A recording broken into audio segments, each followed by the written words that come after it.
Donc, bienvenue au GAEC des Landes, situé dans le sud Ille-et-Vilaine. On est adhérent au CETA 35 depuis 1990 au travers de deux groupes, un groupe lait et un groupe culture bio. Nous sommes sur une ferme familiale en bio depuis 2021 avec ma mère Annie, mon frère Romain et moi-même Nicolas. Nous avons aussi un salarié d'Orient. La structure de la ferme compte 260 hectares, l'atelier principal 850 ml de lait de vache et un atelier de viande issu du troupeau laitier en vente directe.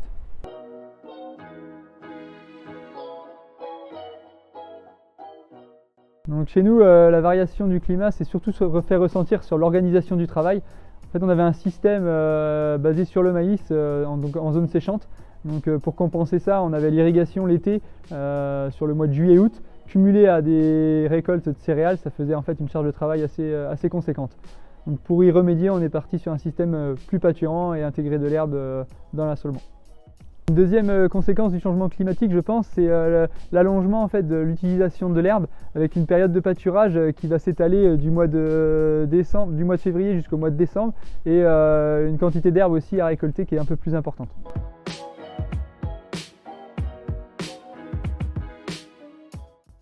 Alors plusieurs éléments de réponse ces dernières années. Historiquement, en fait, c'est déjà les générations passées grâce à l'irrigation du maïs. Donc la création de réserves collinières, encuma, de stockage de l'eau et d'achat de matériel pour l'irrigation, donc enrouleurs, pompes thermiques et électriques, et enterrer en fait du réseau d'irrigation pour alimenter en fait les champs en eau. Donc tout ça avait permis en fait de développer et d'assurer en fait la culture du maïs. C'est toujours le cas aujourd'hui, seulement nous on a privilégié en fait aussi l'autonomie de l'exploitation et la culture en fait de l'herbe pour amener en fait des sources de fourrage protéique et notamment via les légumineuses. Donc l'idée pour nous, ça a été de créer tout simplement en fait des couloirs de pâturage qui font 80 mètres de large, donc qui correspondent à la largeur en fait de l'asperceur, de l'enrouleur qui va arroser, et qui sont séparés de clôtures et de haies. Donc sur une parcelle de 13 hectares, ici on a compartimenté en 4 paddocks identiques de 3 hectares et demi en gros. La luzerne, nous ici on l'a choisi de l'implanter sous couvert d'orge de printemps.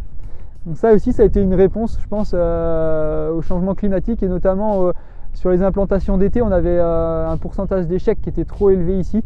Donc on a fait le choix de le faire tout simplement au printemps sous couvert d'orge pour faire une implantation en fait d'une culture en deux. De deux cultures en une implantation, et la protection de l'orge sur le début de cycle de la luzerne est assez bénéfique et protège aussi la luzerne au mois de juin quand les coups de chaud sont trop élevés. La diversification des cultures a été une réponse je pense au changement climatique et aussi à la surcharge de travail qu'on avait par le maïs.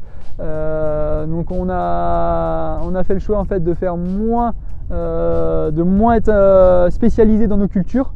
Donc on profite en fait de l'arrière-effet de la luzerne pour implanter du colza, du blé beugné, des métailles, éventuellement de l'orge brassicole, du sarrasin. En ce moment c'est le croisement en fait des animaux. On a un troupeau à l'origine de vaches laitières en race Holstein et on croise en fait des animaux en fait plus aptes à subir en fait les coups de chaud avec de la jersiaise.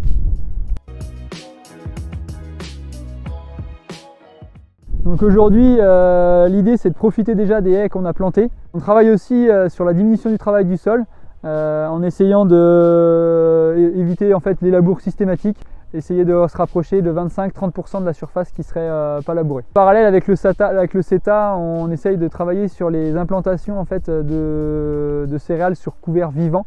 Donc là c'est un objectif à court terme, enfin à moyen terme, qu'on va essayer de mettre en place. Enfin, la composition des prairies, on essaye de bouger un petit peu nos habitudes là-dessus, apporter en fait des flores qui vont être capables de pousser l'été via la luzerne, via le trèfle violet et qui vont nous amener des fourrages en fait pendant la période estivale et une bonne réaction à l'eau et l'irrigation.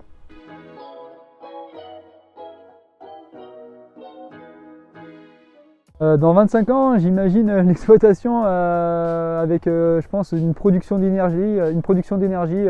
C'est inévitable. Je pense qu'on sera aussi capable de produire de l'énergie sur nos exploitations. Nous, on a notamment des bâtiments qui attendent que ça, être couverts. Il y a des opportunités à saisir, je pense.